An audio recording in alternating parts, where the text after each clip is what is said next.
On Build Up Africa, this week we caught up with a missionary and a humanitarian. He goes by the name Ezekiel. How are you doing, bro? I'm doing good. Thank you so much All for right, so having me. it's good to have you on Build Up Africa this week, and I trust that we have been following you and you've been doing great. So very quickly, can we meet you, please? Okay. Thank you so much for having me. All My right. name is Ezekiel Enliti Samaila. I'm Okay. originally from northern Nigeria, Katsina State precisely, Oh, but wow. I grew up in Jos, Plateau State. Oh, cool. In just Plateau State. It's always good to know. So, I'd like to know, can you tell us a bit about your story? Like how you grew up and what went down before you got to this point? Growing up was really tough. I come from a rural village in northern Nigeria, and my parents had never had the opportunity to go to school. And coming from a lineage or the genealogy of my family, nobody had been to school. Wow. So my dad wanted to kind of end that chain of illiteracy and poverty in the family. Mm. But since he could not afford it, he decided to give me out to another family, Oh, more like a contract to oh, do the domestic housework, okay. and then in return there to take me to school. Okay. But that didn't go well, so I ended up being a street kid in Mm. Kaduna State for about a year or so. Oh. And after that, I got rescued by a missionary group, Mm. Youth with a Mission. Okay, yeah. And from Kaduna, they brought me to Jos to attend a primary school and Wow. afterward high school. So Wow. I'll be able to have the opportunity to learn to read and write. Oh, great story.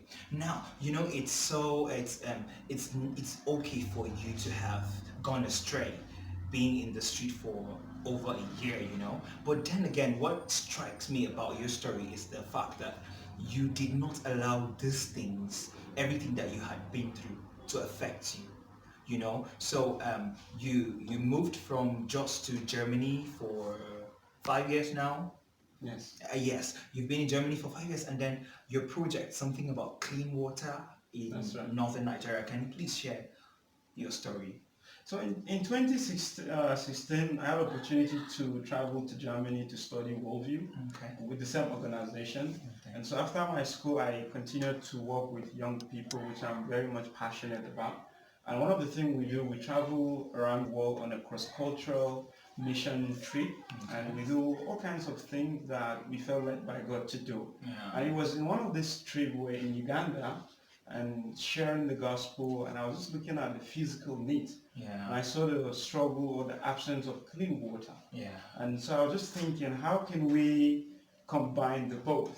As we reach out to people spiritually, how do we meet the physical needs? Great. So that's what kind of give birth to the idea to do clean water project. Clean water project. So you had the project in northern Nigeria. Can you please share your experience and how the people appreciated the project? So we decided to test run the project or to do the first one in northern Nigeria, where I'm coming from, because they don't have access to clean water, no electricity, no roads and hospital, all of these things. They're really far away from all these things. Yeah. And so I thought that I can't solve all of this problem, but what I can do, I can mobilize Yeah. to be able to use the internet space to raise some funding to be able to solve this water problem. And so that's what I did. Okay. I fundraised online. Friends like you and many other good people that love the project, they donate towards it. Yeah. And that's how we're able to raise the fund. Wow. And then I came down last year, December, for the project. So I went down to the village and we purchased the land, and because we wanted to build also a farm, not just the clean water. Okay. And so we bought a farm and we planted trees also for the environmental trees and some economical trees as well. Oh, cool. And yeah. It's definitely a great idea, and I know that God is seeing you, and we are seeing you on Build Up Africa. All right. So from what you have shared, how do you think people out there can contribute to that society, and how do you think we can build up Africa? And this is a very good question that I've been reflecting, or I've reflected a lot, Yeah. especially lately.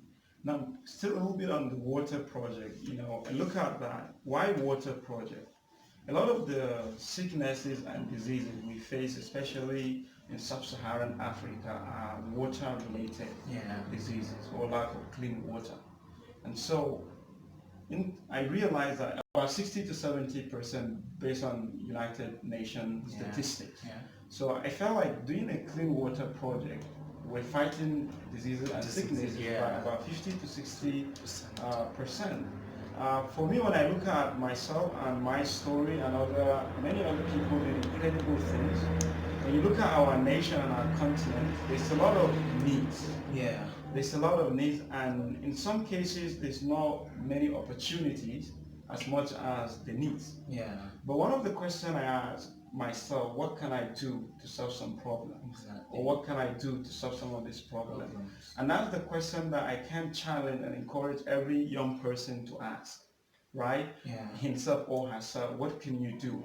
And then rally around people like you that will share this vision with you to think of how we can build our nation or our community and our society together. You don't have to bite the cake big if you can chew it and swallow. Exactly. You can start with something small that you're able to do. Just like we are doing the pilot project in northern Nigeria, and even though we fundraise for one village, we realize that we can supply 3 villages. Oh, great. So we dare more, and we raise more funds, and we supply clean water to 3 villages. And I work with incredible things. So I'm not by myself, you know. But we did a great job, and we're looking at to see the smile we put on their face, and the disease that we've been able to cut off. That's incredible. It's incredible. And that's the joy of serving humanity, and it's just priceless and selfless, because you can get paid for doing such things. You can never get paid for it. God would definitely reward your acts of kindness to humanity. Great idea, guys. There you have it with our guest on Build Up Africa for this week. You would never know who is watching you, so whatever you do it right. Don't forget that you can catch up with us on our social media platforms on Facebook.com at BuildUpAfrica, Instagram BuildUpAfrica, and of course on my personal social media handle at Kuba.